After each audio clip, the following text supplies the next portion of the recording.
Now we will have a Q&A where the different speakers will be put forward the questions that were put in the chat. This will be moderated by Tina Purnat. You've already seen her very shortly at the beginning of the session. So she's Principal Expert for eHealth and Digital Innovation for Public Health at ECDC and a member of the UFA Public Health Monitoring and Reporting and Digital Health sections. And today, Tina is present on her own personal capacity and is not representing the views of the ECDC. So thank you, Tina. Would you like to take over? That's great. And I'm really sorry, we're only going to have 15 minutes, so everyone has the time to also take lunch. And so I will go maybe a bit faster than I would have otherwise. And I hope perhaps that we can find a way to continue the discussion either in the chat or later on. But without any, so I've picked for right now, one question per speaker. And I would ask if you could try and keep it brief, and we can maybe then encourage discussion also in the chat. So I would ask the rest of the colleagues to enter any of your comments in the chat as well. Chris, let's start with you. For a very brief reaction to this, like one thing that we haven't heard very much today in the discussion is, we see a lot of discussion about regulation of social media platforms, or moving to regulate how those accounts that spread misinformation, or what is the experience in health with criminalization of misinformation or regulation of platforms, really briefly. Wow, that is a big question for a short answer, Tina, but very timely. So I think we're all on the same page about the importance of having more transparency in terms of how the algorithms are working so that we can actually better understand how information about health is being amplified or de-amplified or even taken down. One of the real challenges and one of the worries that I have is, the push for criminalization of sharing misinformation. And I think it's very important for us to distinguish between misinformation, which we're all vulnerable to sharing, without bad intentions necessarily. We're trying to share information that's rapidly changing in a new health emergency situation, and we can all make mistakes. And we really, from a public health team perspective, need to be able to hear what those sources of confusion are. We need to be able to identify what those questions are, those information voids, so we can move to fill them. And we need to hear if people have complaints about public health and social measures so that we can actually respond to that and try and have a more collaborative process to the public health interventions. And taking that down makes it incredibly difficult for public health teams to do that important social listening work.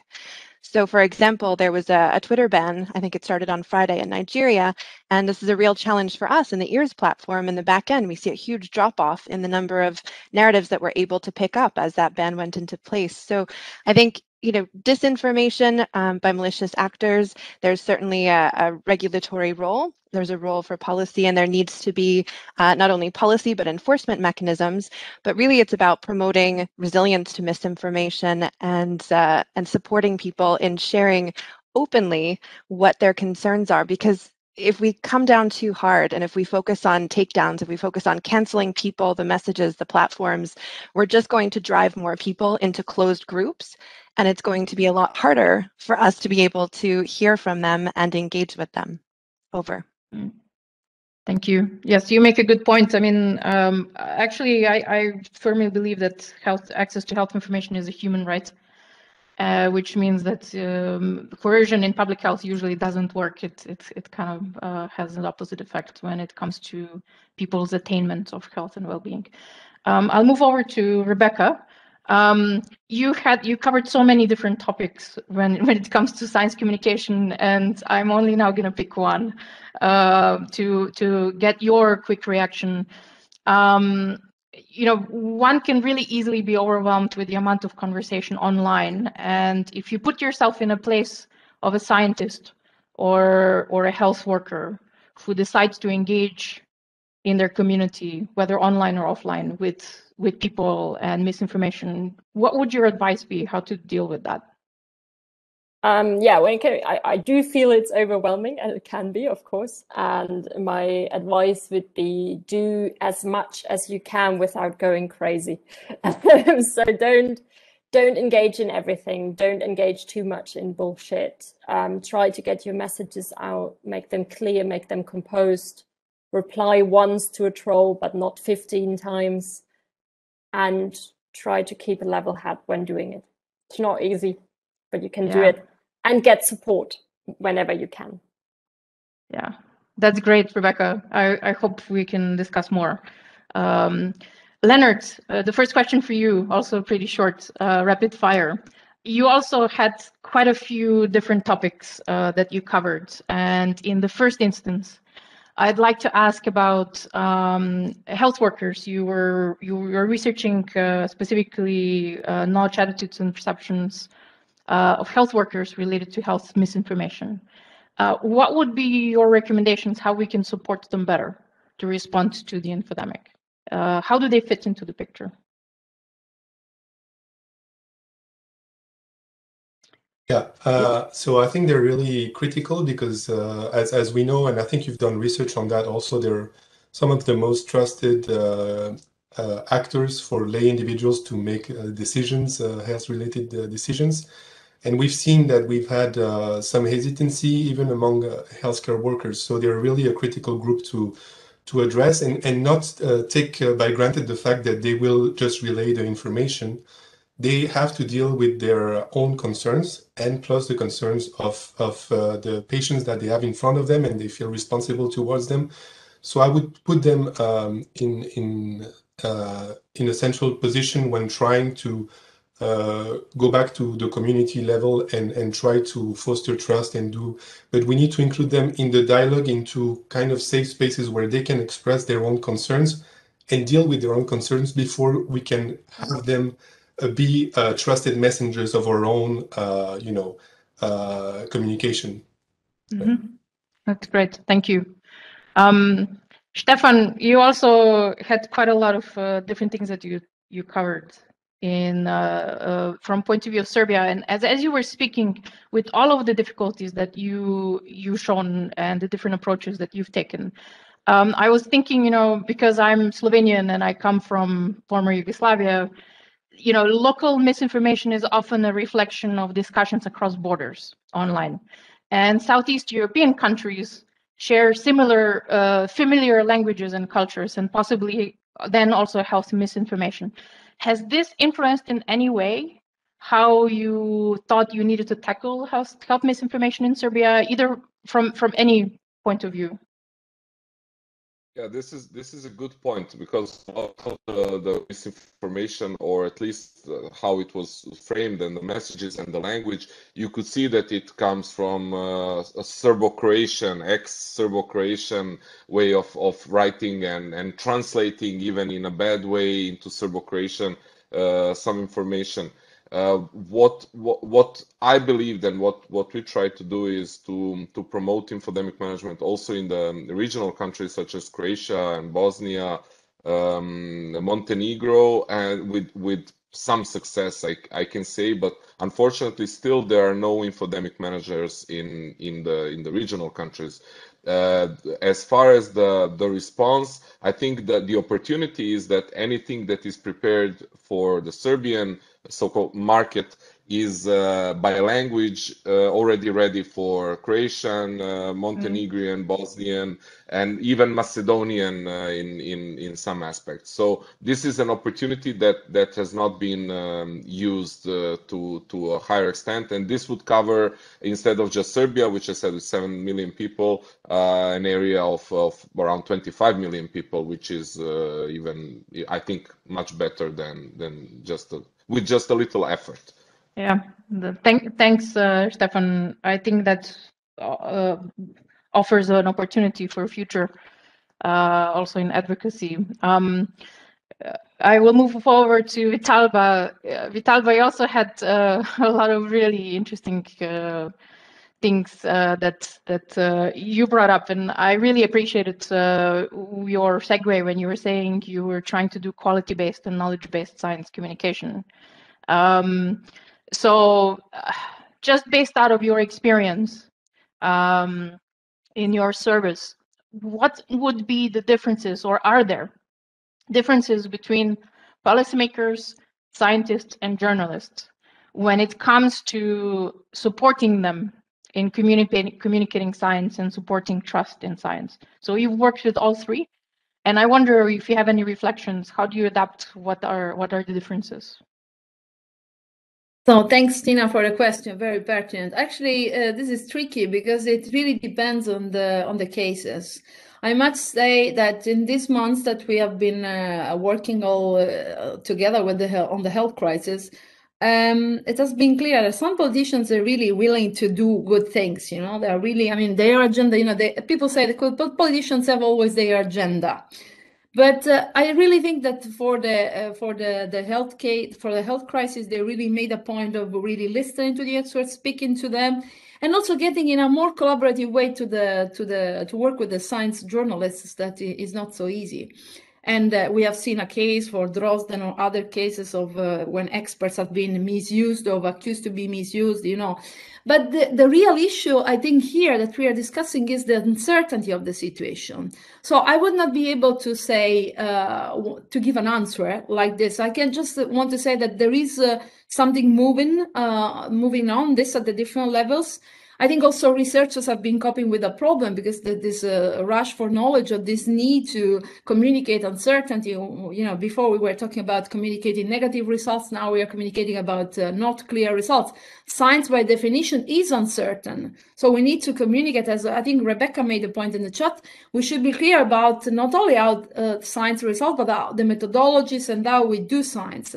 What is good here is that they seem to be really, the policymakers, more and more listening to the experts and more willing to cooperate with the communicators. And this is something good that, as I said, we could bring forward maybe to other subjects when this pandemic will be slowing down a bit, I mean, at least. Mm-hmm. Mm-hmm. That's interesting. Thanks, Vitalba. And Giovanni, I saved you for last. I think the efforts and the work that Infodemic fact checkers do is really important. Setting or correcting the record online, social record, basically for us. And as I was listening to you, you know, there's quite a lot of experience in Europe or in Italy, the way that you were describing, and how to approach fact checking and how to deal with using this debunks better. And I was thinking, do you collaborate with health authorities and health associations in fact-checking health-related claims, and where do you think perhaps there are opportunities for collaboration, if you are or if you aren't? Thank you for the question. Well, in Italy, we didn't set up a formal cooperation with health authorities because probably also because of how we, in some sense, we frame our work. We think it's basically we think of that as a journalistic endeavor. So we tend to use a variety of sources as journalists do. So we have, I don't know, like our experts, people that we call, but for sure a stronger cooperation with health authorities in a more structured way would have been super helpful. I've been a member of a task force set up by the Italian government on the issue of disinformation on COVID-19, but sadly we weren't able to put in place a structured cooperation as the one you're referring to. I think there is a lot of room for doing that, but I also have the impression that, at least in Italy, the Italian health authority do not have a super strong focus on communicating effectively outside. Also, the great knowledge that they have inside. So, for example, also with data and the publicity and transparency of data, there is always some friction and some back and forth between the public and the authorities. But that, of course, could be a very useful way of sharing information more quickly and more effectively. But on the side of the authorities, what should be needed would be a very strong trust in the fact that actually a debunking approach is useful and effective. And I'm not sure I see that consistently. Yeah, maybe not yet. The reason why I asked was because, for example, across the African continent, the Africa Infodemic Response Alliance actually was collaborating with WHO and other institutes of public health and professional organizations whenever journalists or fact checkers had specific questions to understand a nuance, for example, of a type of vaccine or some other claim, so that they could much more quickly get an expert opinion about things. But I take your point on there. So I know it's already 16 minutes after 12, and that means that our discussion was going to have to end. But Trinile, with your permission, I'd just like to read Neville's comments that he left in the chat, because I think it would be great if we continued that discussion on the chat. And I would also ask, express my whole appreciation, and I think appreciation of everyone that's been here to all of the speakers today, because it's been really interesting to hear the variety of actually a lot of work that's being done. So I would like to leave us just with the thoughts that Neville Kalea from Malta left in the chat before he left, where he basically was making a point that we would actually need to recognize that a lot of international organizations and governments have already taken up or started to realize the importance of infodemic management as a parallel to epidemic management and managing of the epidemic risk.